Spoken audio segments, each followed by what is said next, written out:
Okay. तो कहानी शुरू होती है मुग़ल एम्परर की, कि मुग़ल एम्परर बना कैसे। तो उससे पहले देखते हैं कि इसके बनने की ज़रूरत क्यों पड़ी। तो बात यह है कि जब तुगलक डायनेस्टी राज कर रही थी दिल्ली पे, तो जो तुगलक डायनेस्टी का जो रूलर था उसका नाम था, एक मिनट रुको, उसका नाम था मोहम्मद बिन तुगलक। मोहम्मद बिन तुगलक जो पढ़ा लिखा इंसान था, जाहिल नहीं था बाकी राजाओं की तरह, जो और आए थे मुग़ल और अफ़गान राजा, उनकी तरह जाहिल नहीं था, पढ़ा लिखा था, उसका पढ़ाई में काफ़ी इंटरेस्ट था। वो philosophy, Sanskrit, calligraphy, mathematics, astronomy, physical science जानता था, बट वो ईमानदार था, पढ़ा लिखा था। तो जो उसके एडमिनिस्ट्रेटर्स थे वो काफ़ी उसको उल्लू बनाया करते थे। तो इस कारण जो उनकी इकोनॉमी थी वो काफ़ी कोलैप्स कर रही थी। वो लैंड का टैक्स कलेक्ट सही से नहीं हो पा रहा था, क्योंकि उसने बहुत ही फैंटास्टिक इकोनॉमिक पॉलिसीज़ लाई थी, जिससे जो है उनके स्टेट की इकोनॉमी अच्छी हो सकती थी। बट जो उनका लैंड कलेक्शन, जो उनका टैक्स कलेक्शन सिस्टम था वो काफ़ी बेकार हो गया था, क्योंकि जो ऑफिसर्स थे काफ़ी करप्ट थे। तो उनका जो सिस्टम था, इकोनॉमी कोलैप्स कर रही थी। और ऊपर से जो तैमूर था चंगेज़ खान के एम्परर का, वो इन्हें बार बार थ्रेट कर रहा था कि तुम हमें टैक्स दोगे एक्स्ट्रा, और अगर नहीं दोगे तो हम आपकी स्टेट को इन्वेड कर देंगे। तो इसके डर से जो मोहम्मद बिन तुगलक था वो अपनी कैपिटल दिल्ली से बिहार के किसी स्टेट में शिफ्ट कर रहा था। ठीक है, हाँ, दिल्ली से देवगिरी शिफ्ट कर रहा था। तो शिफ्ट करते करते उसे ये रियलाइज़ हुआ कि यार यहाँ पे तो कुछ है ही नहीं, और यहाँ से सिस्टम चल ही नहीं पाएगा। तो वो दोबारा कुछ ही दिन के अंदर दोबारा देवगिरी से दिल्ली शिफ्ट करने लगा। इसके इस आने और जाने में काफ़ी लोगों की जान चली गई थी। ठीक है, और इकोनॉमी पहले ही कोलैप्स कर रही थी। फिर उसके बाद कई सारे 2-3 रूलर्स आए जिन्होंने सिस्टम को थोड़ा और अच्छा करने का ट्राई किया, तो इकोनॉमी अच्छी हो जाए। काफ़ी एडमिनिस्ट्रेशन को रिमूव किया ताकि करप्ट ऑफिसर्स कम हो, ताकि जो रेवेन्यू टैक्स कलेक्शन है वो अच्छा हो सके। बट वही, फील्ड कंट्री कितना अच्छा टैक्स कलेक्ट कर लेगी अगर आगे वाली बहुत स्ट्रांग है तो हुआ ये था कि उसको पहले से ही डर था कि तैमूर उसे इन्वेड ना कर दे, और लास्ट में हुआ भी यही। उसे डर था मोहम्मद बिन तुगलक को कि 1324 से ही उसे डर था कि तैमूर इन्वेड ना कर दे। और एट द एंड में आते आते 1900 कहाँ गया, 1951 नहीं, 1990 के 1390 के आसपास में तैमूर ने इन्वेड कर ही दिया। मतलब अप्रॉक्स 50-60 साल के आसपास उसने इन्वेड कर ही दिया तैमूर ने। और तैमूर ने भाई इतना गंदा इन्वेड किया कि जो तुगलक डायनेस्टी एक बार नॉर्थ इंडिया से शुरू हो रही थी और अप्रॉक्स साउथ इंडिया तक पहुंच गई थी, आधा साउथ इंडिया, लाइक जो उसका कोस्टल रीजन था उसने वो तक कैप्चर कर लिया था। Not complete in south India, not complete north India, but जो उसका हम कह सकते हैं कि वेस्ट साउथ वाला पार्ट था, उसने वो तक कैप्चर कर लिया था। बट जब तैमूर ने इन्वेड किया इंडिया को, तो भाई उसने लाइक सारे के सारे किंगडम्स को भाई ऐसे लंका लगा दी भाई। और तैमूर ने जो आया था वो सिर्फ लूटने पाटने के इरादे से आया था।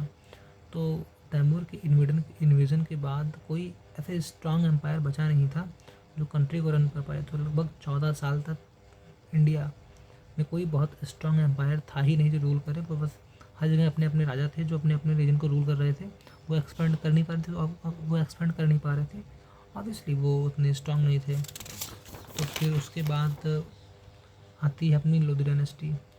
अब लोधी डायनेस्टी के पास टोटल मिला के 2-3 बड़े एम्पायर्स हैं, जैसे कि बड़े रूलर्स हैं, जैसे कि बहलोल लोधी, सिकंदर लोधी और इब्राहिम लोधी। अब इन्होंने ठीक है अपने अपने काम के लायक उन्होंने लूट लिया था, इन्होंने टैक्स वैक्स में काफ़ी अच्छा काम किया। और लास्ट में आता है अपना बहलोल लोधी, इब्राहिम लोधी। अब इब्राहिम लोधी जो है उस टाइम तक एक स्ट्रांग रूलर बन चुका था। ठीक है, मतलब स्ट्रांग रूलर बन चुका था। तो उसे हराने के लिए जो पंजाब के रूलर थे, बहलोल खान, बहलोल, आई थिंक बहलोल नाम था ना, दौलता खान ने इनवाइट किया अकबर को, जो उस टाइम पे चंगेज़ खान को रूल कर रहा था, चंगेज़ खान को आगे सक्सीड कर रहा था। ठीक है, तो दौलता खान ने इनवाइट किया अकबर को, जो कि चंगेज़ खान की आर्मी में था, और ताकि वो रिप्लेस कर सके इब्राहिम लोदी को। तो जब अकबर आता है साथ देने के लिए, तो पहले वो काबुल को, कांधार को जीत लेता है, ठीक है। फिर उसके बाद वो आता है इब्राहिम लोदी को हराने के लिए। तो वहाँ पे होती है first battle of Panipat between Ibrahim Lodi, Akbar and Daulat Khan, ठीक है।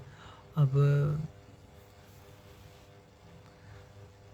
जो अकबर आया था हराने के लिए इब्राहिम लोदी को, वो समझ जाता है कि जो यहाँ पे जो ये दौलता खान है, ये फुस राजा है, मतलब he was a strong empire, he has a strong empire. But Akbar समझ गया था कि मैं इसे हरा सकता हूँ और दिल्ली में खुद बैठ सकता हूँ। तो उसने दौलता खान को भी हराया और उसने इब्राहिम लोदी को भी हराया और खुद आके दिल्ली के तख्त पे बैठ गया, ठीक है। और दिल्ली के तख्त पे बैठा उस टाइम पे जो नॉर्थ इंडिया, जो साउथ इंडिया वाला पार्ट था, दक्कन वाला पार्ट, वहाँ पे राज कर रहे थे राजपूत। राज मतलब कौन, राणा सांगा राज कर रहे थे, और 10-5 और बड़े राजा थे, ठीक है। तो उन्होंने टफ फाइट दी मुग़ल एक्सपेंशन को, but obviously at the end Rana Sanga की डेथ हो जाती है वॉर में, in the battle of Khanwa, ठीक है। अब जो बड़े बड़े रजिस्टर थे वो हार ही जाते हैं। तो अब बात आती है कि फिर क्या हुआ। तो अब अकबर जो था वो राज कर रहा था, काफ़ी टाइम तक उसने राज किया, उसने काफ़ी कुछ इसमें इम्प्रूव किया यहाँ की एडमिनिस्ट्रेशन में। और लाइक अकबर, सॉरी मैंने अब जहाँ जहाँ भी अकबर बोला है वो सारे के सारे बाबर थे। तो बाबर वॉज लाइक वो टॉलरेंट, उसके अंदर वो टॉलरेंसी थी कि वो अदर रिलीजन्स को एक्सेप्ट करता था। उन्हें उतना अच्छे से लाइक प्रोसिक्यूट नहीं किया करता था जितना बेरहमी से आगे वाले आने वाले राजा किया करते थे, ठीक है। और फिर जो अकबर की डेथ होती है, तो उसके जो बेटे होते हैं, 3 बेटे उसके होते हैं। उसमें से एक था हुमायूं, कमरान, अक्सारी एंड हिंदल। तो उसके बढ़ते ही बाबर के मरते ही जो राज था वो हुमायूं के हाथ में आ जाता है, हुमायूं के हाथ में आ जाता है, ठीक है। और हुमायूं जो था उसने काफ़ी एक्सपेंशनिस्ट पावर था, ही वॉज अ पावरफुल रूलर। उसने शेर शाह सूरी जो राज कर रहे थे यूपी, बिहार और बंगाल के रीजन में, उनसे टफ फाइट ली थी। बट बात वही है कि जो शेर शाह सूरी था, उसने क्या किया कि पहले हुमायूं को अंदर तक आने दिया अपने राज्य में, फिर उसने उसके पीछे से सप्लाई लाइन काट दी। सप्लाई लाइन काटने के बाद क्या किया कि अब तो उसके पास कोई सप्लाई बची नहीं थी। तो भाई उसे इतना खदेड़ खदेड़ के मारा था भाई, बिहार से पूरा अफ़गान तक खदेड़ा था, ठीक है। बिहार से अफ़गान तक खदेड़ खदेड़ के मारा था। फिर जो है हुमायूं लौट के आया ही नहीं था कई महीनों, कई सालों तक।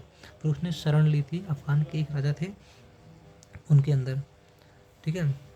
और फिर उसने उन्हीं सिंध के राजा के बेटे से शादी कर ली, और शादी हुई। फिर उन्होंने उसको 14,000 ट्रूप्स दिए इस शर्त पे कि जब वो हिंदुस्तान जीतेगा तो वो अपनी जाति चेंज करेगा, ठीक है, और उसे कांधार जीत के देगा।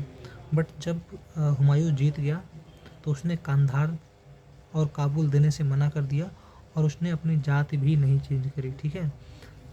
उसने अपनी जाति भी नहीं चेंज करी।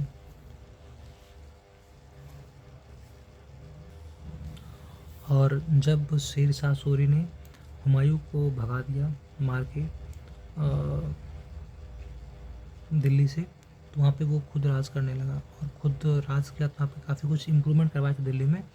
और उस टाइम के बाद दिल्ली में फर्स्ट बैटल ऑफ पानीपत हुई थी।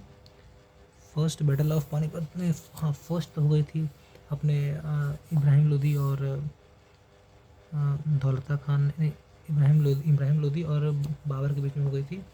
तो वहाँ पर जब शेर शाह सूरी राज कर रहा था दिल्ली पे, तो वहाँ पे हुआ था Afghan first Afghan kingdom under the Lodhi was, एक मिनट रुको, फर्स्ट अफगान। तो एक बार अफ़गान जो शेर शाह सूरी था वो अफ़गानी था। तो अफ़गान ने पहली बार अपना सत्ता स्थापित किया दिल्ली में, बट उस सत्ता को मुगल्स ने और बाबर ने मुगल्स ने अंडर बाबर रिप्लेस कर दिया। बट 14 साल बाद दोबारा शेर शाह सूरी ने अपना एम्पायर इस्टेब्लिश किया, जिसे हम कहते हैं second period of Afghan empire, ठीक है, 1540 के आसपास में। फिर अकबर जो उस टाइम पे अफ़गानिस्तान में था, उसने वहाँ पे अपना पढ़ाई लिखाई किया, बड़ा हुआ, तो उसने काफ़ी कम उम्र में सेकेंड बैटल ऑफ पानीपत होता है between between Akbar and Hemu and his army, और वहाँ पे जो हमारे मुगल्स थी वो जीत जाती हैं, जो मुगल्स थी वो जीत जाती हैं। और फिर अकबर बहुत कम उम्र का था उस टाइम पे, तो उसकी जगह पे जो है बैराम खान रूल कर रहा था। बट जैसे ही वो बड़ा होता है तो वो अकबर बैराम खान को वहाँ से हटवा के खुद राजा बन जाता है और उसे भेज देता है अफ़गानिस्तान में। बट जब अफ़गानिस्तान मक्का में, बट जब वो अब मक्का जा ही रहा होता है तो उसे रास्ते में ही मरवा देता है, ठीक है। अब अकबर आने के बाद बहुत सारे युद्ध लड़ता है और जीतता है। उसमें था मालवा था, जहाँ पे बैज़ बहादुर को डिफीट करता है।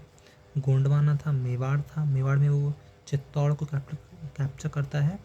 और जहाँ पे राणा उदय सिंह राज कर रहे थे, और उसके बाद जहाँ पे राजपूत एम्पायर था वो फॉल कर जाता है, तो रणथंबोर जोधपुर भी सरेंडर कर देते हैं इस चक्कर में। फिर वो गुजरात से भी जीत जाता है और गुजरात को अपना हब बनाता है पूरे दक्षिण को रूल करने के लिए। और obviously battle of Haldi Ghati we all know, Rana Pratap. अब कुछ बुक्स कहती हैं कि प्रताप हार गए थे, कुछ कहती हैं जीत गए थे, तो इट्स नॉट डिबेट, जो आगे बढ़ते हैं, ठीक है। और बात करें कि उनके रिलेशंस कैसे थे, क्या नाम है, मेवाड़ राजपूत और मुगल्स की, वो लाइक, क्योंकि जो रिलीजियस फैब्रिक था वो उतना उधेड़ा हुआ नहीं था अकबर के टाइम पे। ऑब्वियसली वो था बेकार, बट उतना उधड़ा हुआ नहीं था जितना कि अ, जितना कि औरंगज़ेब के टाइम पे फैब्रिक ख़राब हो गया था। तो जो हाई रैंकिंग ऑफ पोजीशंस थी वो राजपूत होल्ड करते थे, because obviously they are Rajput, they have that kind of bravery, that kind of power, that kind of leadership. So Akbar was a good leader, so उसे पता था कि किसे कहाँ पे रखना है, सो उसने अपने से रखा हुआ था। तो वह जो राजपूत किंग्स थे वो अच्छी पोजीशंस होल्ड करते थे, मिलिट्री जनरल्स तक की, ठीक है। और अकबर के अंदर वो रिलीजियस टॉलरेंस थी, तो उसने पिलग्रिम टैक्स और जजिया तक को एबॉलिश कर दिया था, ठीक है। और उसने कहा था कि हम पॉलिटिकल मैटर में रिलीजियस उलेमा को परमिशन नहीं करते कमेंट्री करने का, ठीक है। और फिर उसने अपना खुद का अकबर ने अपना खुद का रिलीजन शुरू किया था, दिन्ने इलाही, जिसमें सिर्फ 14 लोग थे इंक्लूडिंग बीरबल, जो उसके मरने के तुरंत बाद ही ख़त्म हो गया था। वो रिलीजन बहुत सस्टेन नहीं कर पाया था, it was a failure for the Akbar. और अकबर के फिर 9 रत्न थे, जिसमें से बीरबल, तानसेन, फिर राजा टोडरमल, फिर राजा मानसिंह, अब्दुल रहीम, अब्दुल फजल, फैज़ी, शेख मुबारक थे, ठीक है। अब Todarmal was a good revenue expert in land revenue, ठीक है। जो अपने पास तानसेन थे वो अच्छा गाते थे, जो बीरबल थे वो एडवाइजरी के लिए थे, जो मान सिंह थे was a great commander general, जिन्होंने लीड किया था हल्दी घाटी वाले वॉर को। फिर Abdul Rahim was the translator of ब्राह्मणमा इनटू द पर्शियन में, मतलब he was a translator. Abdul Fazl Akbarnama and Ain Akbari, उसने बुक लिखी थी बेसिकली। फिर Faizi translated Lilavati into Persian, मतलब 2 लोग थे जो पर्शियन लैंग्वेज में कन्वर्ट कर रहे थे। पहला अब्दुल रहीम था और फैज़ी थे, जो अकबरनामा को पर्शियन में कन्वर्ट कर रहे थे और लीलावती को पर्शियन में कन्वर्ट कर रहे थे। फिर हमीम हुमन, जो चीफ ऑफ रॉयल स्कूल थे वो थे। फिर शेख मुबारक, ब्रेन ऑफ बिहाइंड मजहर। फिर अपना आता है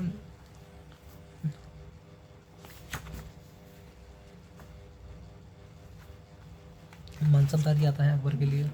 जो मनसबदारी सिस्टम था वो अकबर के अंदर कैसा था, तो मनसबदारी वॉज लाइक कि पहली बात ये एक एडमिनिस्ट्रेटिव सिस्टम था, ठीक है। यहाँ पे कि चीज़ें रूल कैसे करनी है, कौन कितना रूल करेगा, तो इसमें 3-4 पार्ट थे। पहला हायरार्की था अमीर, ग्रेट अमीर एंड अमीर ऑफ अमीर्स।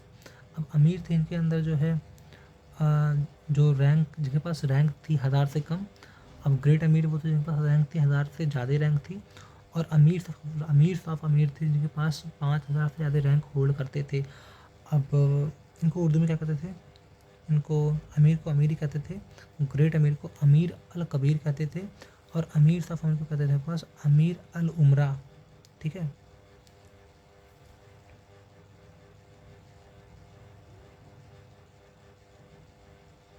और इन सब पे एटलीस्ट 2 घोड़े हुआ करते थे ताकि ये अपना लैंड कलेक्शन और आराम से कर सकें, और नंबर ऑफ़ कैवलरी मैन तो हुआ ही करते थे। और सेम सिस्टम था हमारे पास इल्तुतमिश के टाइम पे, land distribution and administrative system, जहाँ पे लैंड टैक्स रेवेन्यू कलेक्शन के लिए काफ़ी सारे सिस्टम बनाए गए थे जो हम आगे देखेंगे तो कंपेयर करेंगे।